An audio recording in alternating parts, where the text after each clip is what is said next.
Bah, now,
Yeah, dude. Y'all drop this shit.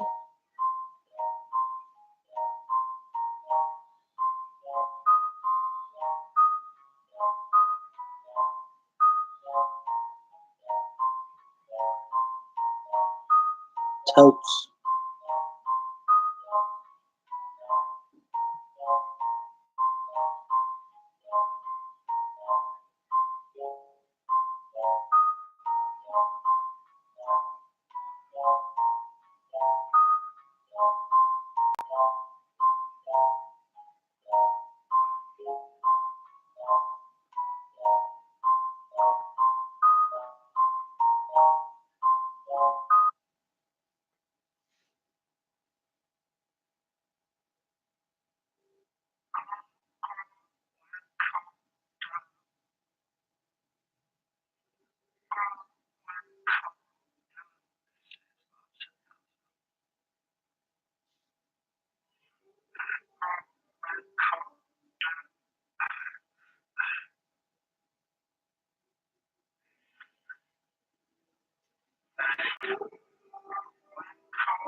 Yo, flies a jet with money to jet. Alright. Yo, flies a jet with more money to jet. Even the devil was disguised in the garden's pest. What you know, homie, what you really started the best. You won't even went to war, you ain't holding the tech, but goddamn, man, I came with the rest. Everybody teched up and they keeping the best. So let me catch my breath. I sit in attention while you at recess. But let me catch my breath. I was sitting in detention while you at recess. So I ain't get to play with the rest. Shit.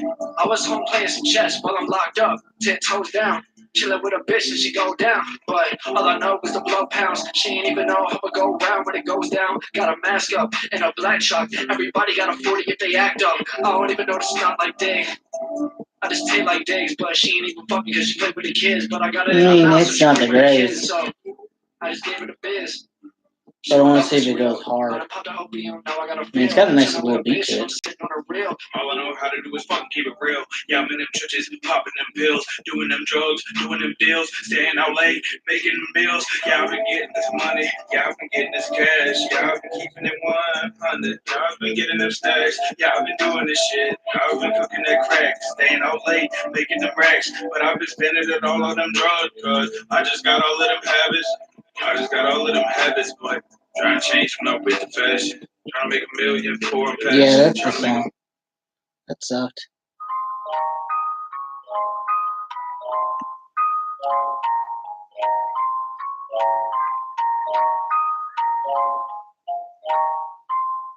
Oh my god.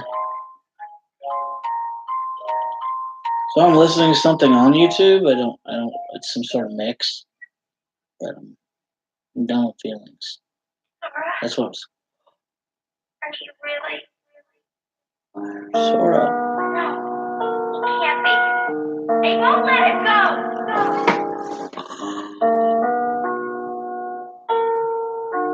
Oh man, that was cool. Sora. Now, this is the method.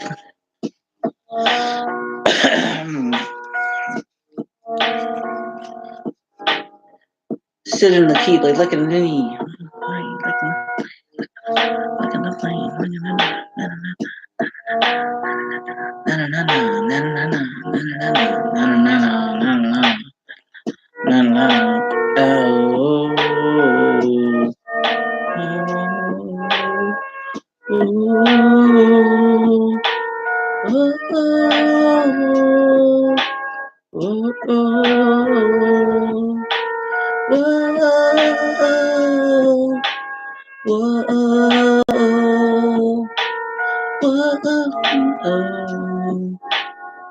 Been living in dark side of me a long time ago. Nothing's the same, nothing is me, nothing is long ago. I cannot feel, this is weakness inside. I just fucked up, man, I'm not high. Fuck, I need to get to the base, get to the place, get to the face now. I can just tell more, wow. I can feel now. Like a heartless, I just know when I'm low. I can feel me, how Yes,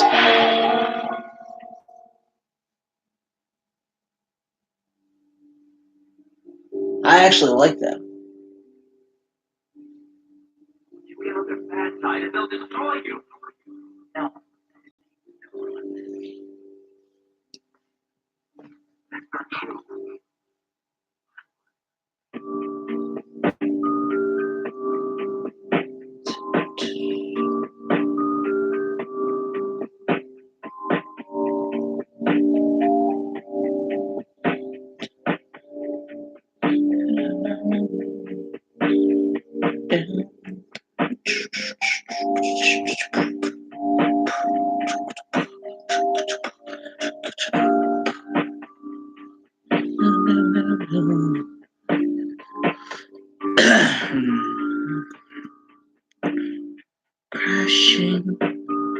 Crashing, just being depleted, feeling so softly in front of you. That just apostrophe not to me. What if you and me, my heart isn't solace. Solitude is for the rest, and I will be the one to set you free from all of your oppression, my obsession, your oppression, my obsession. Feeling dark, feeling gloomy, feeling sad. I just feel like a heartless, like my dad, man. Not the way you went, not the way you passed away. Fucking, I don't give for days. Whisper deep inside, heart's content to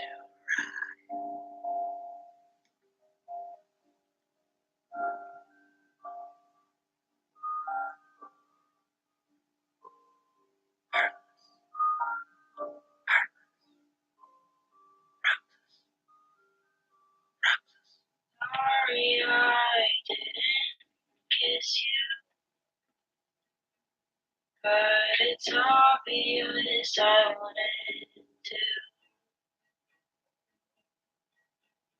Bubble gum down my throat and it's a curse, but my love couldn't get any worse. 'Cause I swallowed the bubble gum. Oh, and these 7 years will be pretty done. Pink flowers grow from my skin. Left abysmal veins and I grin.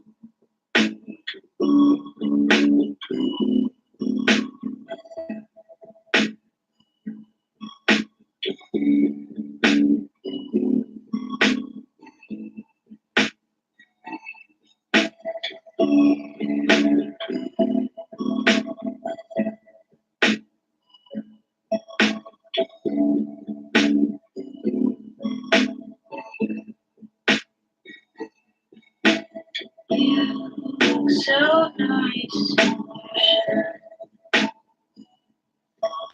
It's sad because it just hurts. I do anything for you. But would you do that for me too? 'Cause I swallowed the bubble gum.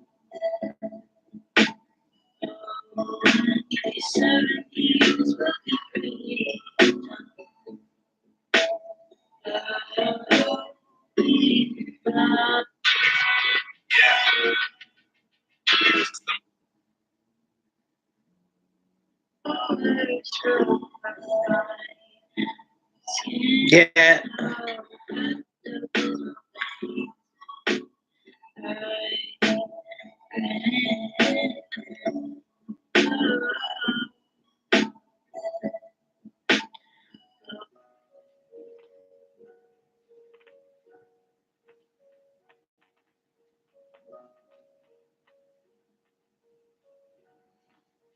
Mm.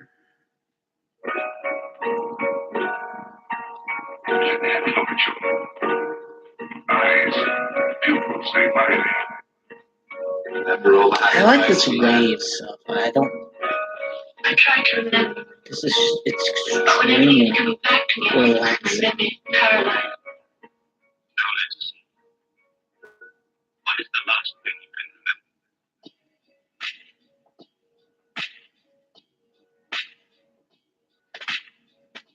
We're gonna try this tonight. Yep.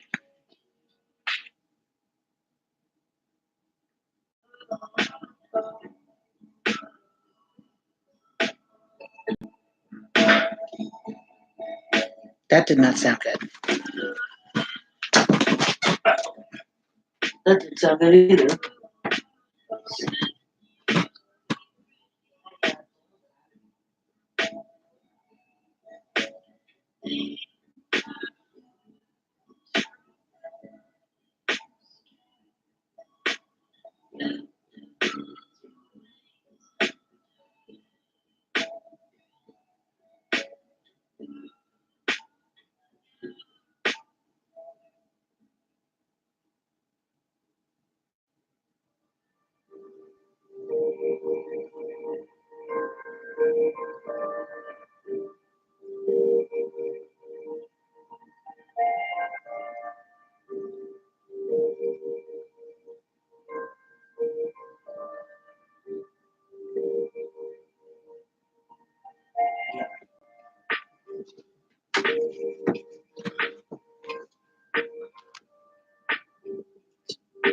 I can smell it though.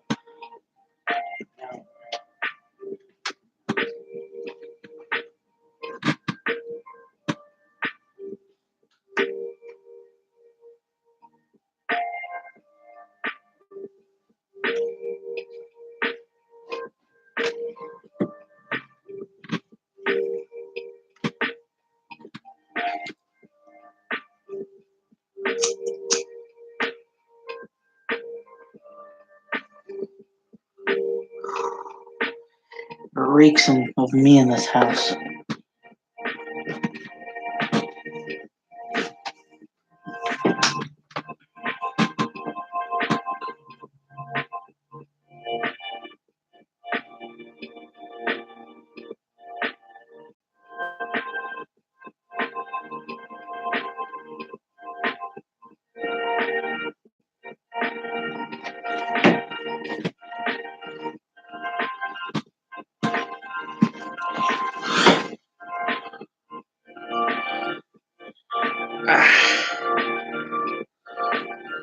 Calyx coming back.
Ooh, I just got the goal.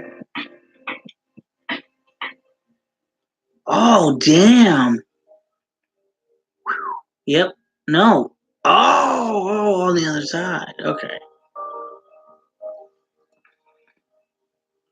Ragtag group still. Oh no, you just got it in from back there. His second tap. That was it.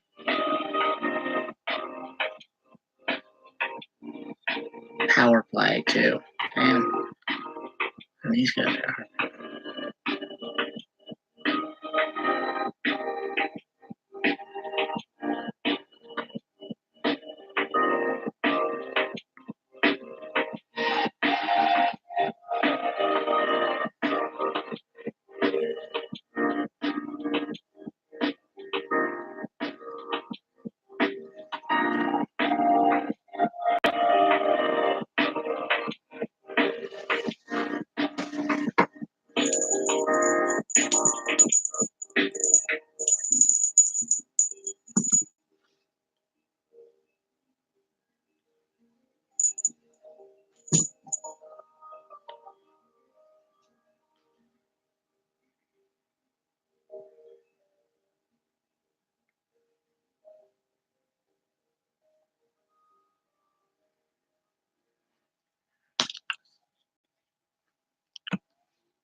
Let's see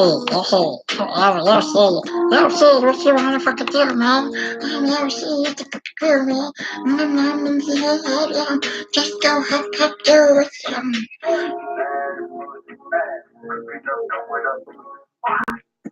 Bad bougie bitches, they wanna just me out.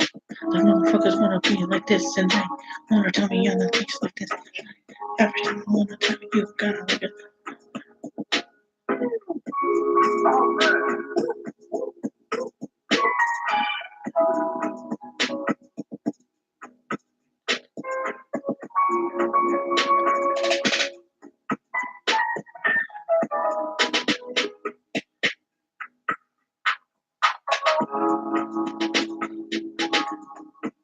I'd actually do that. Sex for rent. Yeah, we're probably like, no.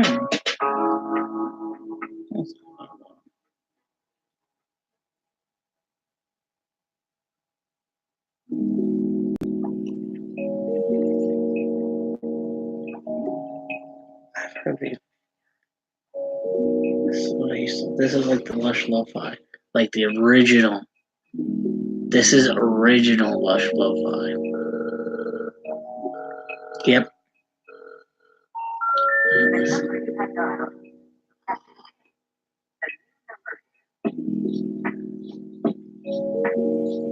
Yep.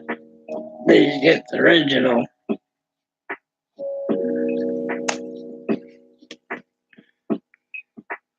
During the day, this one day. During the day, you got this one. During the day, you got this one. This one. Hell.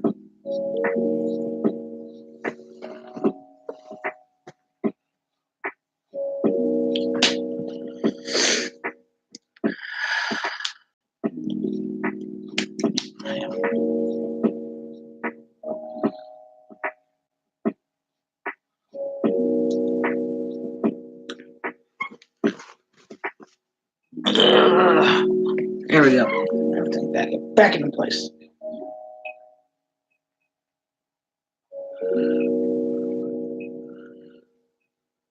Let's go to work.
Well, creepy.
That is crazy.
be nice people choose the wrong people to date. We accept the love we deserve. Make them know that they deserve it. We can try.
No.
I know exactly.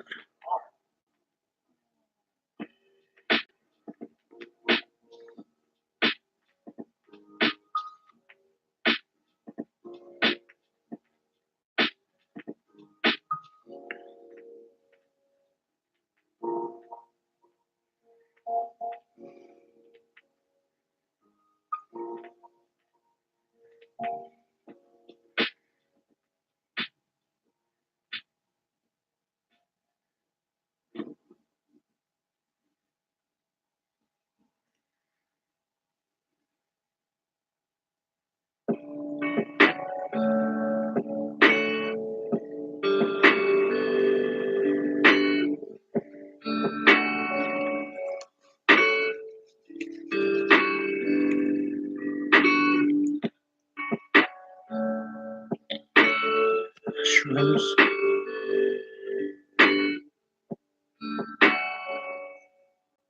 And mayonnaise. I'm cool Swiss.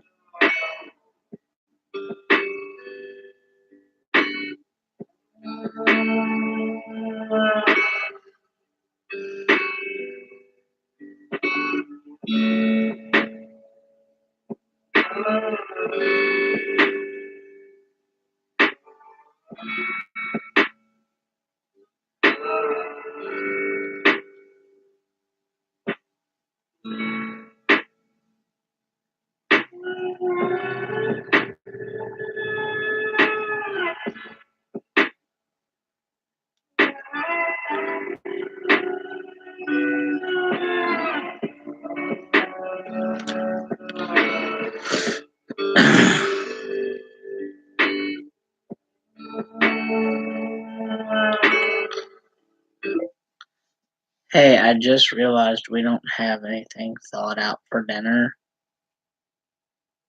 So before you even ask what do you want for dinner, I want Penn Station.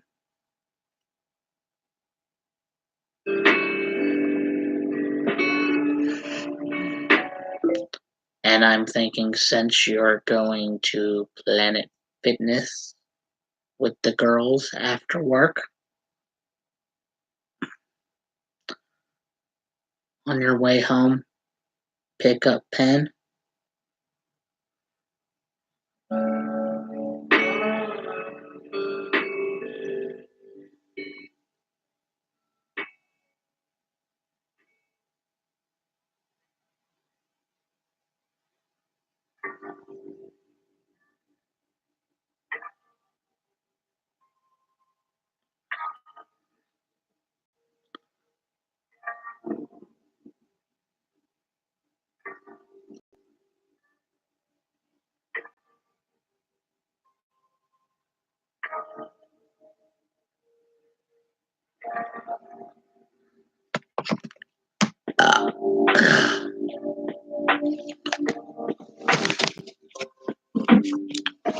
Oh, that did.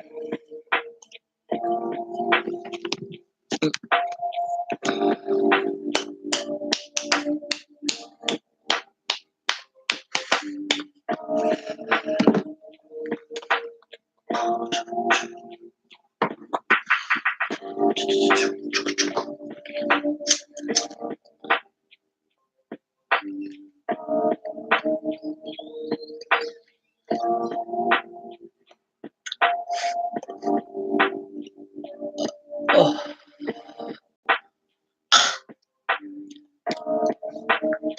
Does this bitch come out with a microphone? This bitch came out with a microphone.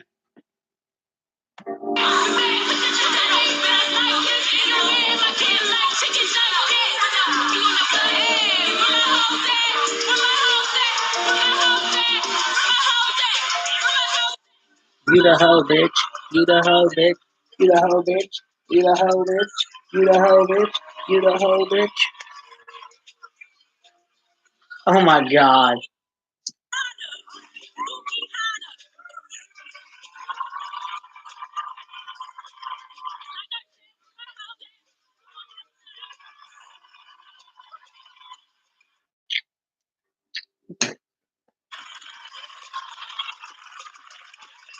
Oh my god.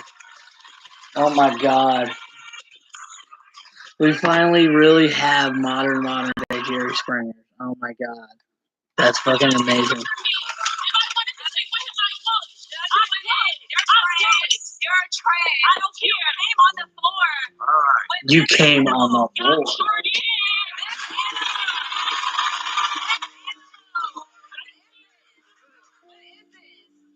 What is it? I want to know, are you sleeping with him or not? This isn't trash you want. I'm building a house of class, not trash. Oh, you need to decide. Oh my god. This is what you want. I don't want her. I want you. Oh, you want me? So from now on, what are we going to do? Let me find out. You two have not slept together. No, but if I wanted to, I could. Oh, you could? Oh, he's just like partying over there. Oh well, shit, bitch, you. I know earlier you kept screaming, oh, I need a real man to take care of me, but neither of them has a job. So it's like you're a fly going from one thing to the next. Do you have a man in question? But craziness doesn't have to end here. You can get more Springer online. Find exclusive content. Damn it, I turned it on just for the right part though, thank God.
What the fuck is that?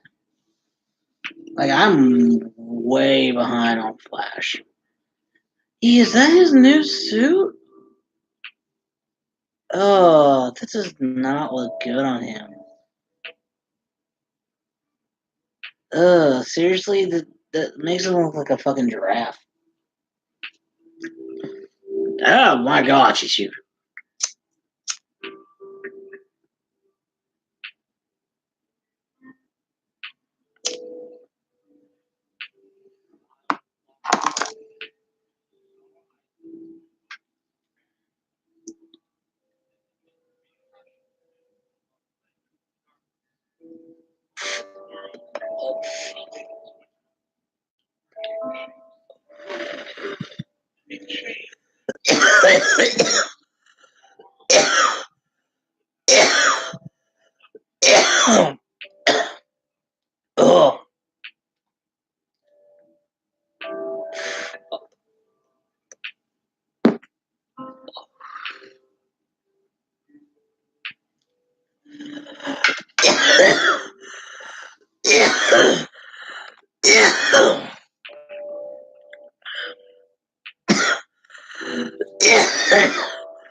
Oh. Whoa!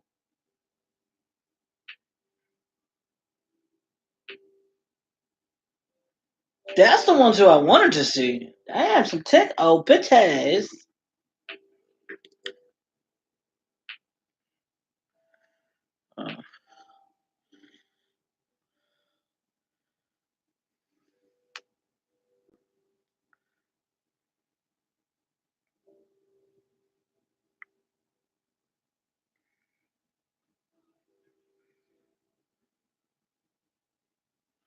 Oh.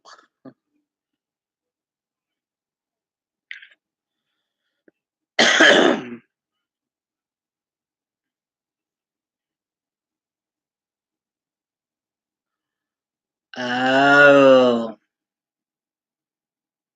Well. Shit. She's just bitter. They've been working on it for 6 months. She's bitter now. She's just like, she's pissed now. That's not good. Yeah. That's all you got. And it's like, yep.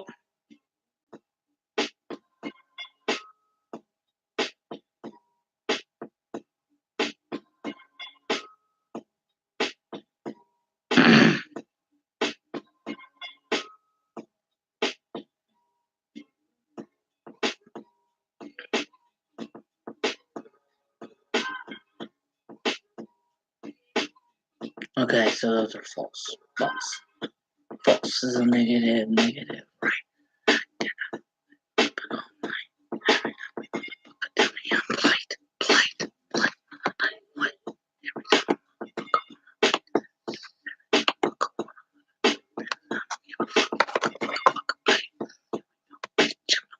Save this.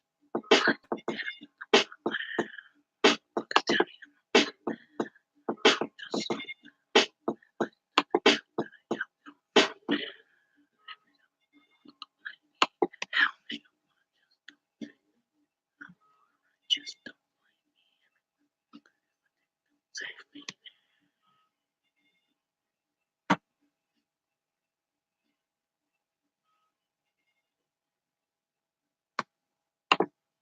Support, Russell talk.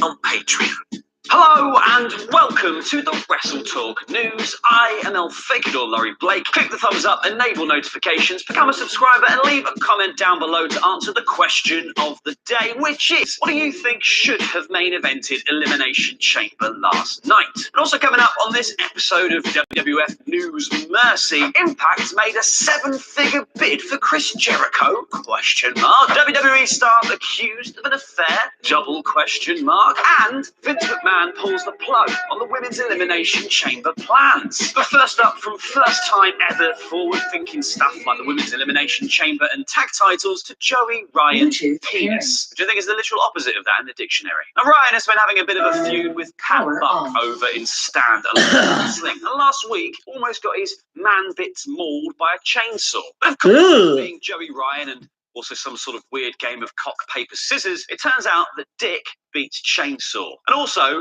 pork sword beats lightsaber, apparently, as Buck tried to get some revenge this week with a dark side coloured laser blade.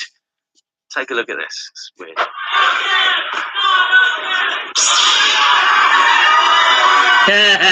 Yeah.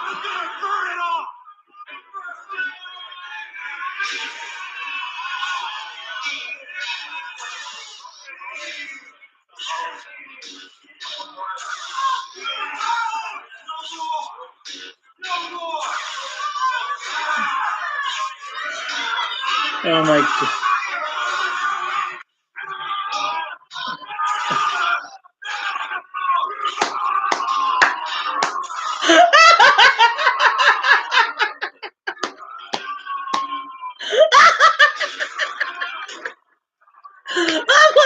My dark side underestimated Ryan's force. Very impressive. Oh my God. Ryan can't last more than 12 parsecs in bed. Probably the most laddie thing ever now to a lady thing. Now, these are some incredibly slight, almost entirely inconsequential spoilers for Elimination Chamber coming up. But if you're some sort of purist and you don't want to know, please skip it in 3, 2, 1. Because there was a moment just before the WWE title Elimination Chamber main event where Lacey Evans' music hits. She walks out, she struts down the ramp, she turns at the bottom, and she walks back out again without doing or saying anything. It's Vince's master plan at work. You gotta get their faces out there. People then will remember them when we actually have something for them to do. Yeah, they'll remember them as a baffling interlude, smiling dope or horny troll. As you can imagine, Elimination Chamber, plenty of people at home and in the arena were dumbstruck just how odd this entire thing was. But thankfully, Lacey Evans took to Twitter herself to clear it all up after the show. Y'all don't think I was gonna sit back and not show my classy face during a pay-per-view, did you? Hashtag you nasties. Hashtag you weirdo. This is just another case of WWE missing a trick here. You could have had Lacey Evans come out and get attacked by Nikki Cross, setting up an NXT call-up feud that could run across Raw and SmackDown. Or you could have even had an impromptu match booked with Asuka, who didn't actually have a challenger last night and has actually been basically in Elimination Chamber exile, as everyone else on the SmackDown roster already has dance partners for the show. But instead, Asuka was nowhere to be seen at Elimination Chamber, but somehow Kevin Owens was,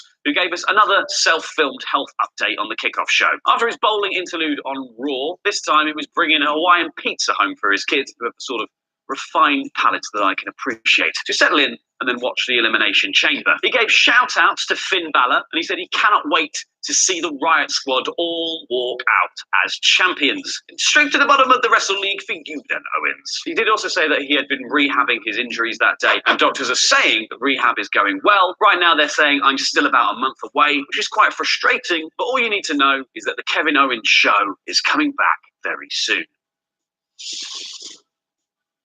We're off to Impact for the next story, and it is another comeback and a bit of a spoiler for the most recent set of TV tapings. So you know the drill. If you want to keep the secrets, get out of town. At the tapings, Tessa Blanchard came down to the ring and claimed that she would finally be getting justice on Gail Kim for her unjust suspension and for her losing the Knockouts title at Homecoming. Gail then came down and apologised for wronging Blanchard, but Tessa was having none of it, mate, screaming for a much more specific apology and then for Gail to resign as a backstage producer on the show. Gail revealed that she had in fact resigned as a producer, but would instead be returning to the company as an active wrestler, yelling saying, "I'm coming back to kick your ass," pummeling Blanchard and then standing tall in the ring. Now, Kim is the only woman in Impact's Hall of Fame and is a safe pair of hands in the ring, on the mic, and someone that they can rely upon when literally everyone else in the world is being hoovered up by other promotions. So, good work, Impact. Thankfully, in these times of trouble, though, Impact has managed to find quite a lot of loyal talent, as it appears that Eddie Edwards may have signed a long-term contract with the company after an announcement at the recent TV tapings. Now, Josh Matthews interviewed Edwards, who said that Impact was going to be his permanent home for a long time, and his goal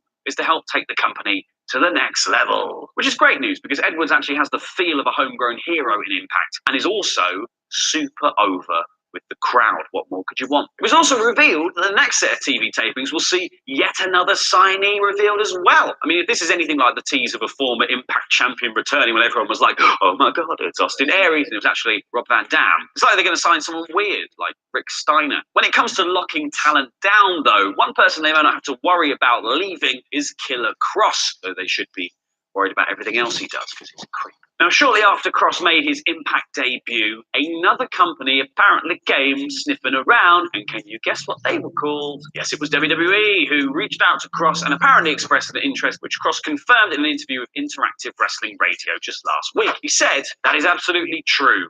Yes, everything happens for a reason." I don't say this in a negative way, but I don't think people in WWE internally or the fan base would have had any idea how to receive this character if I had went there first with it. That has a lot to do with general platform and presentation. I don't think they would have known how to implement this character. But he says WWE don't understand people's characters. Are you joking, mate? Just checking though, Killer Cross is a 90s hip-hop thing, right? It's like, jump, jump, get across and make you jump, jump.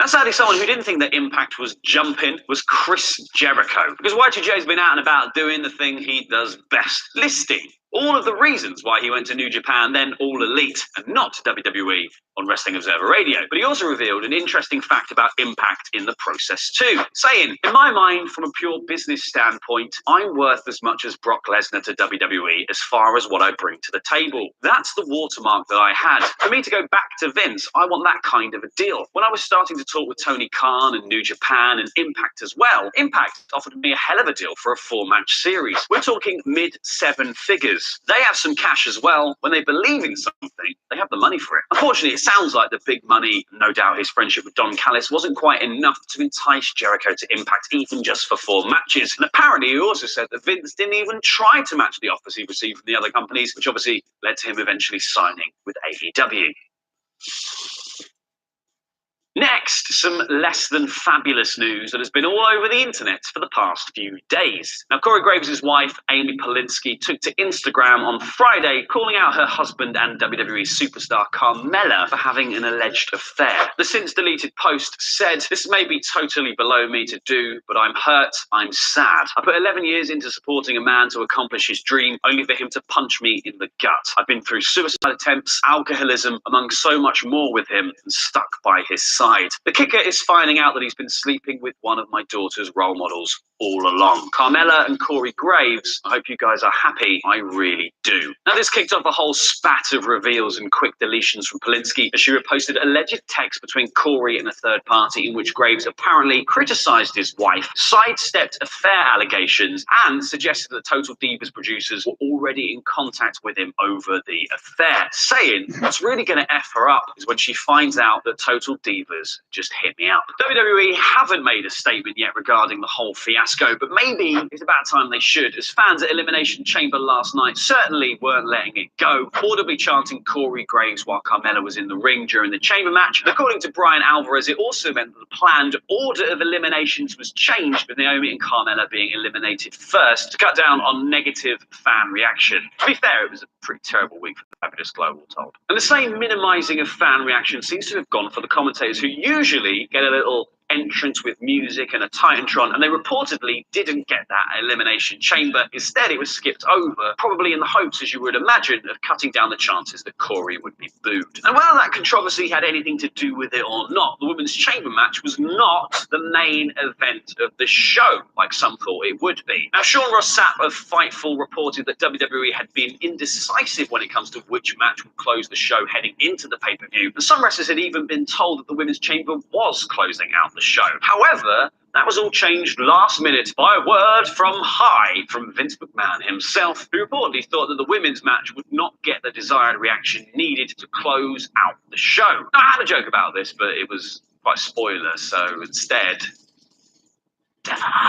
Screw you, Vince. Sam did add about the entire thing that this sounds very much like a plans change situation, and it is, but it was a minute-by-minute change. There was no decision heading into the day on what match was going to go last, and the company had the benefit of having the ability to switch both matches around, considering that they would both be in the chamber structure. And to be fair to them, admittedly, they were both pretty damn good chamber matches, so either finishing up would have actually been fine with me. Especially as I don't really care, because a lot of the results from this show helped keep me above Ollie and Luke in the Wrestle League, and that is all that matters. Because in terms of predictions from the chamber, Ollie and I got 5 correct guesses, making us 4th total for that show, while Luke, poor Luke, got just 3, which made him 6th. Which means that in the full Wrestle League spectrum, Luke has a measly 8 points and is in 8th place overall. Ollie is in 5th place with 11 points, and I'm 3rd on the board with a whopping 13 points, which means that Luke is going to have to pull off a major comeback if he doesn't want to do another music video. I think he secretly wants to.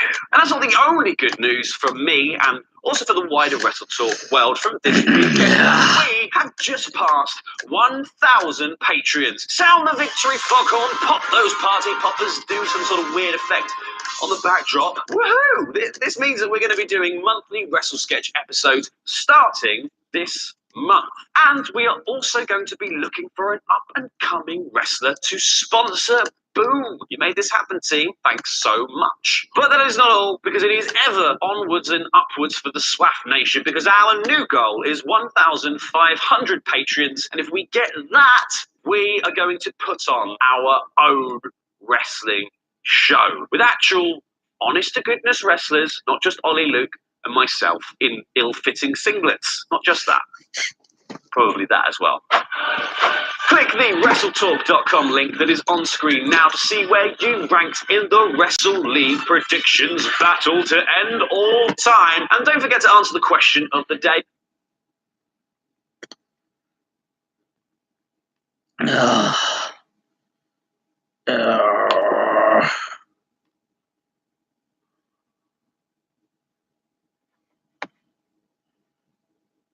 I'm wrestling from What Culture. Hi guys, I'm Adam Wilborn from What Culture. This and is I'm the Andy Murray news. from What Culture. I haven't been to bed after Elimination Chamber, and this is the news. Jiggle me. Sounds good. Sounds good. Okay, so we've got a lot of news coming out of Elimination Chamber tonight. Why did I do a jiggle? We don't do that. All kinds of stories. The first one is that there may have been quite a major booking change just minutes before the show went on the air. But this isn't like Vince McMahon. Not at all. It's almost like death, taxes, and Vince McMahon changing his bloody mind. Our life's be certainty. So the original plan, believe it or not, was to have the Women's Tag Team Championship Elimination Chamber match close the pay-per-view. How appropriate. Big moment. The women have been headlining a lot more shows lately on Raw, SmackDown, and pay-per-views.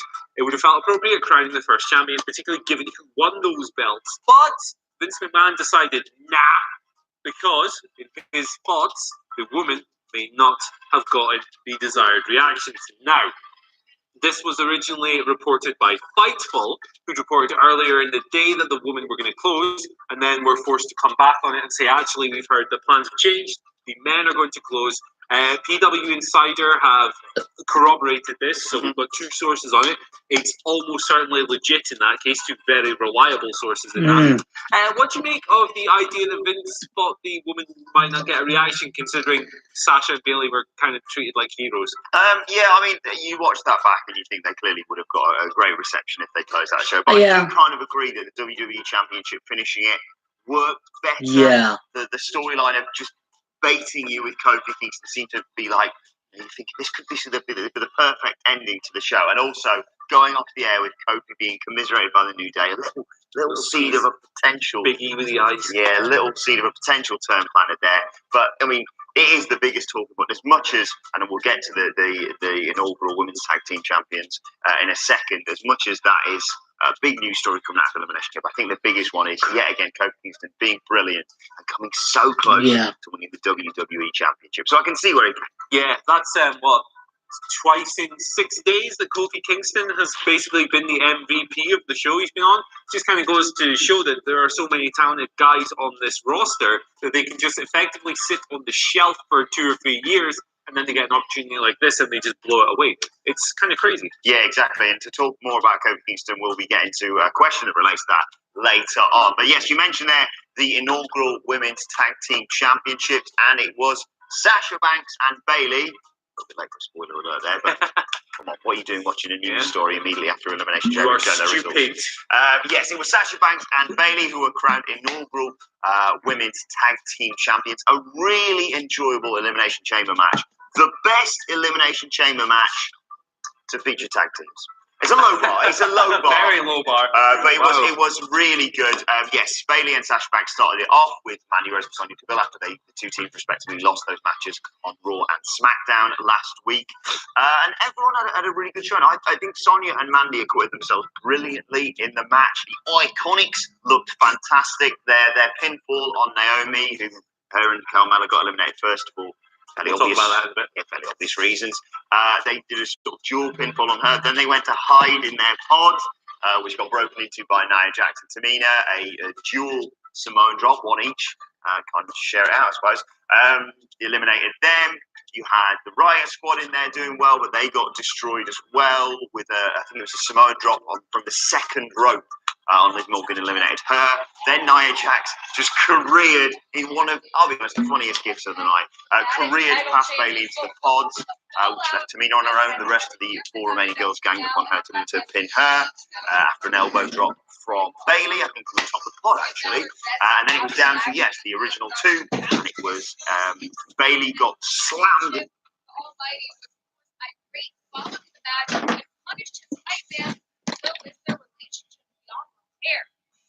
Sasha Banks and Bailey survived the Elimination Chamber to become the first ever WWE Women's Tag Team Champion. So how will the Boss Club connection kick off the historic reign? Ronda Rousey made quick work of Ruby Riott, retained her Raw Women's Championship. After the match, Rousey came face to face with her WrestleMania opponent Charlotte Flair. Both superstars were attacked by an injured Becky Lynch coming out from the crowd on crutches. Will there be repercussions for Becky? And what does Ronda have to say? The trio of Baron Corbin, Bobby Lashley, and Drew McIntyre took out Full Women's Champion Charlotte Flair, and now the first Women's Tag Team Champions are completing the Four Horsewomen. The Force Women. What the hell is that? Bad superheroes. That's what that sounds like. Are Sasha Banks and Bailey. So, tremendous story, by all accounts, tremendous match, really well agented, really well put together, and a lot better than the previous Tag Team Elimination Chamber with Kalisto like dangling off the top. A lovely emotional moment at the end as well with Sasha putting that promo, really good. Good lucha things. Anyway, speaking of that match, so the first team out eliminated from that match was Carmella and Naomi. They entered at 5th. And they were put out by the Iconics, so they were really only in there for a few minutes. They did not have a good run. Now, this comes on the back of quite a turbulent news week for both. Obviously, Naomi was there when her husband Jimmy Uso was arrested last week. Apparently, the source of that was her driving the wrong way up a one-way street in Detroit. And then, according to the original TMZ report, the police officer smelled alcohol, blah, blah, blah. There was a fracas. So, Naomi was in the press for that. Carmella, unfortunately, was in the press over the weekend for something that is nobody's business but her and Corey Graves and Corey Graves' wife. Apparently, Corey Graves' wife has alleged an affair. I don't think stuff like that should make the press, but never mind, it did. Either way, they went out first, they had a poor showing, and this has led to a lot of people kind of joining the dots, thinking maybe these things are linked. And this was kind of amplified by a friend of the channel, Brian Alvarez, on Twitter, who said something about there being a change of plans to get Naomi and Carmella out pretty quickly.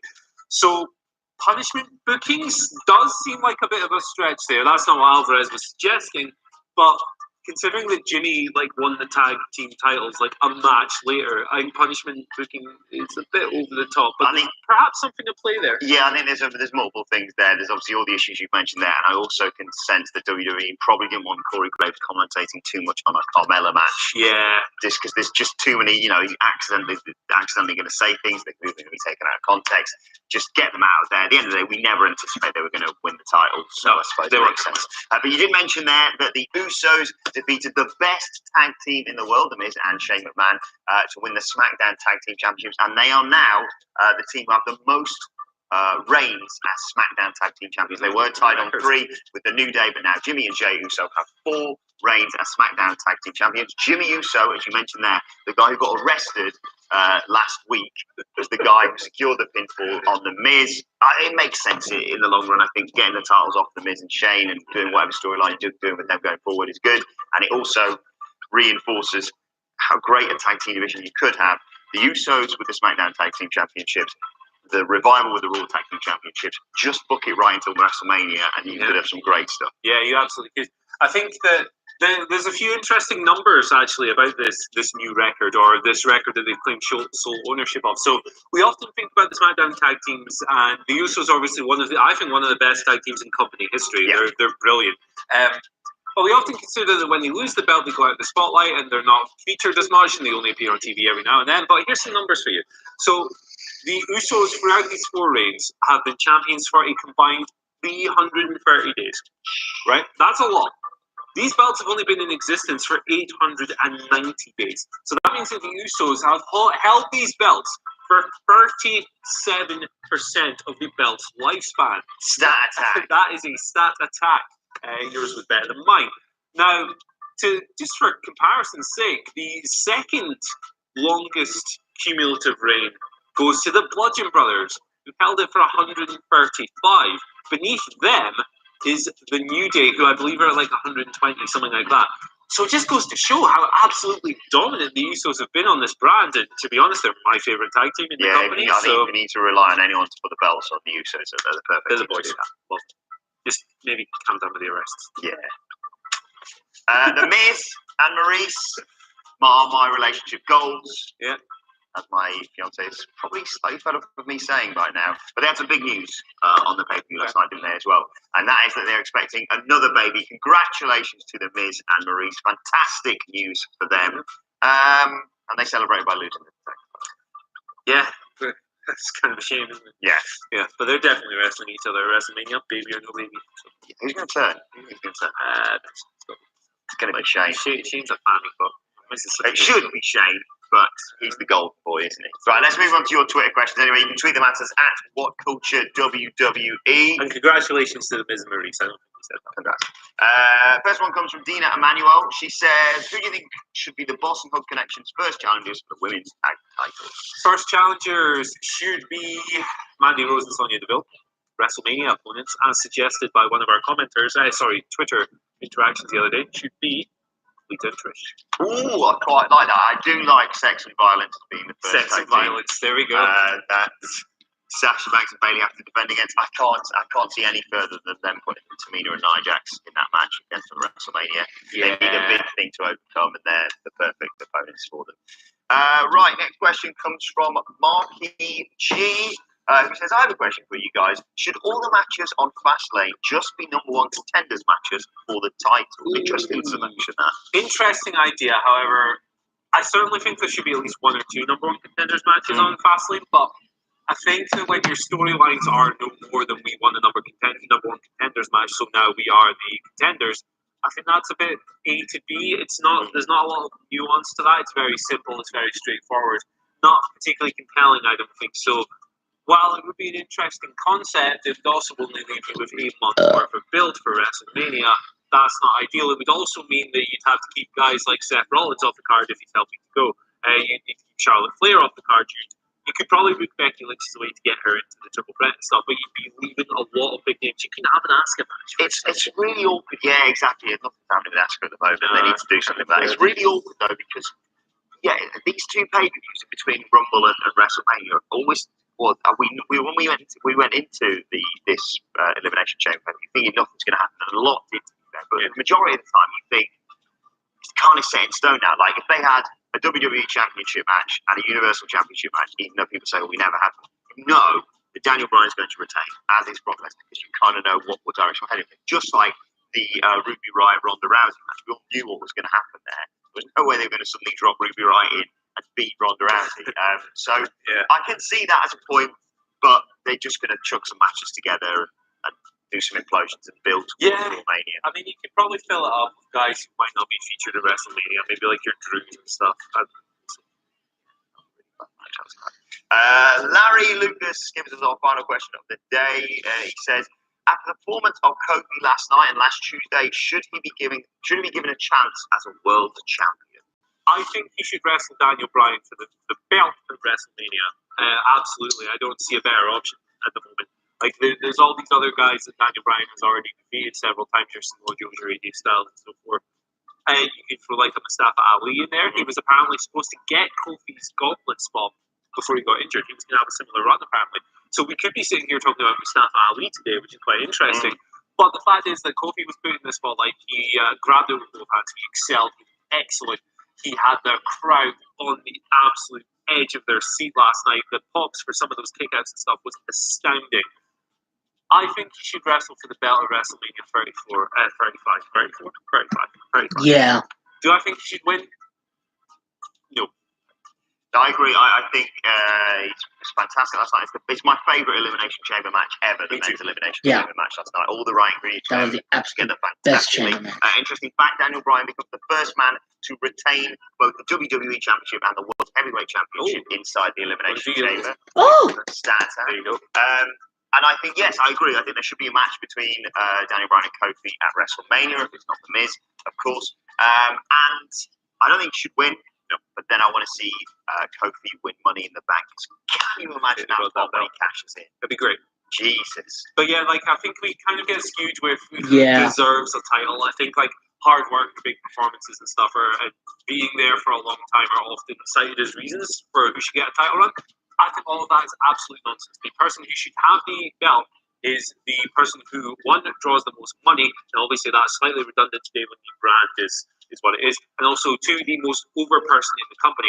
Now, you could argue that Kofi is working his way towards that, and he was one of the most over people in the building last night, but most over in the company, I don't know. Becky Lynch and Daniel Bryan kind of have a monopoly on that for me, so that's why I don't think he should win. I don't think he is over, or, the New Day are big merch sellers, but Kofi on his own, not so sure. Yeah, I think Daniel Bryan's got a lot more legs than WWE. He's got a lot left in the tank. Right, let's move on to today's and finally, because it's Monday, I thought I'd treat you with 3 and finalists today. What a delight. I've got to say thank you to Eyal Mahalal. I do hope I pronounced that right. He's emailed me from Israel. I've been going on about wrestling action figures. He has sent me 3 absolute gems of action figures. If you want to send them to me, you can tweet them at me at Adam Wilborn, or just send them to the office because I really want to make a shelf of the crappiest action figures we've got. Let's start off with Andy Murray, Charlotte Flair. What on earth? Yeah, Eels pointed out that they're not great. Oh my god. Hands kind of fuse into her stomach there. What the heck? What's going on? Not to worry though, because that's by Bray Wyatt. Cosplaying as Dozovich there, I think. And finally, let's move on to a guy who's going to be leaving the company very soon, probably because he saw this action figure. Dean Ambrose there, with apparently a cast on one of his hands. What is that haircut? What? Yeah, a really bad haircut and just dots for eyes. He's wearing a bra there as well. What's going on? Yeah. This is weird, man. We should go to some of these crap action figures. leaves a lot to be decided. If you want to send any more to us at What Culture WWE, or just send them to the office. I'd love to collect them. If you have any more of these Hulk Hogan thumb in the bums, we'll take them as well. What is the whole for? Thumb in. Thumb in there. Thumb in the bum. And on that note, well, I mean, it's on his bum. Let us know your thoughts on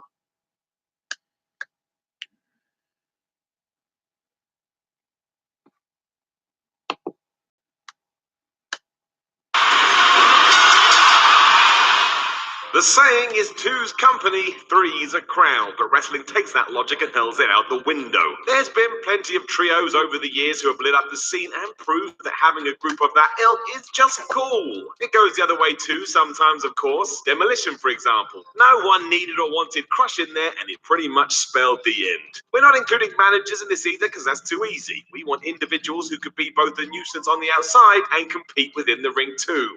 Sometimes they even pull double duty in the same night. But who sits atop this tree as the absolute greatest? Well, look no further, as we're about to find out. I'm Simon for What Culture, and this, the 10 best wrestling trios ever. Number 10, the Wyatt family. Hindsight has not been kind to Bray Wyatt, Eric Rowan, and Luke Harper. Wasted potential seems to be the main point of contention, and there is truth in that. The Eater of Worlds especially never really flew up the ranks like a lot of us were expecting. Mostly this was a misunderstanding by creative, though, as how best to use them. It quickly became a case of the gimmick weighing down everything else, as seemingly all involved thought they were untouchable regardless what happened in the ring.